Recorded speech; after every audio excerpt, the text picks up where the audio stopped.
সেই চন্দ্ৰ সিং স্কুল সেই চন্দ্ৰ সিং স্কুলৰ স্বৰ্গীয় চন্দ্ৰ সিং তেৰণৰ নামতে নামাকৰণ কৰা হৈছে। আৰু চন্দ্ৰ সিং তেৰণটো আছে কাৰ্বি আংলং অট'নমাছ কাউন্সিলত, তেতিয়া অট'নমাছ কাউন্সিলৰ কাৰ্বি আংলং ডিষ্ট্ৰিক্ট অঞ্চলত তেখেতে CM আছিলে।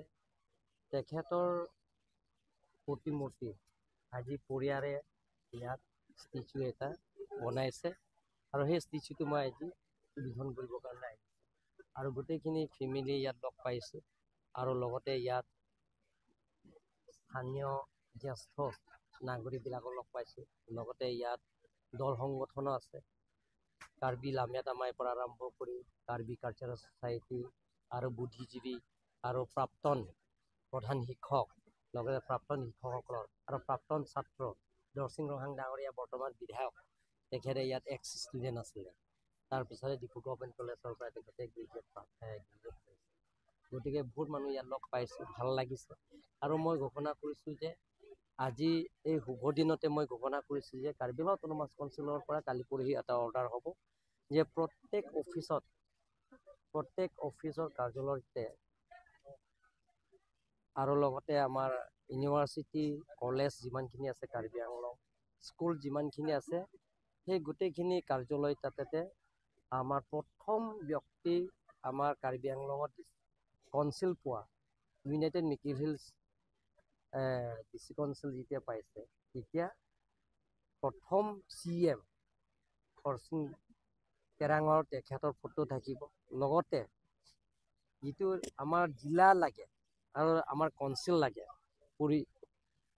খোজা প্ৰথম সভাপতি আছিলে, সেই দলটো পাতিছে কাৰ্বি দৰবাৰ নামৰ পৰাহে তেখেতসকলৰ সংগ্ৰাম কৰিছে, আলোচনা কৰিছে আৰু দাবী কৰি আহি এটা জিলা পাইছে। জিলা পোৱা প্ৰথমজন ব্যক্তি কনচিলজন ব্যক্তি আছে, আমাৰ সভাপতিজন আছে যে চাৰ্চিং তেৰণ লাংকুং হাবি বুলি কৈছে, আৰু তাৰ সম্পাদকটো আছে চেমচন সিং ইংতি। কিন্তু দুৰ্ভাগ্যজনক চেমচন সিং ইংতি জিলা নোপোৱাৰ আগতে তেখেতে সেই পৃথিৱীৰ পৰা বিদায় দিবলগীয়া হৈছে 1948-ত। কিন্তু জিলা পোৱা আৰু জিলা গঠন কৰাৰ পিছত আৰু লগতে এটা বছৰৰ ভিতৰত আকৌ আমাৰ কনচিল গঠন কৰিছে। আমাৰ জিলা গঠন কৰিছে 1951 17 নম্বৰ আৰু যেতিয়া আকৌ আমাৰ কনচিল আমি গঠন কৰিছে 1952 23 জুন, তেতিয়াও আছে আমাৰ চাৰ্চিং তেৰণ লাংকুং হাবি।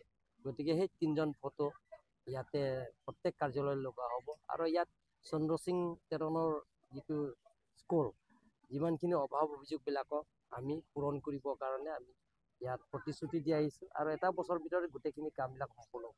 আৰু ইয়াতে আমাৰ MP লোকেল এৰিয়া ডেভেলপমেণ্ট ফাণ্ডৰ পৰা অমৰ সিং কিছু ডাঙৰীয়াই তেখেতে ইয়াত 100 years বেণ্ড ডেস্ক দিম বুলি তেখেতে আজি ঘোষণা কৰিছে।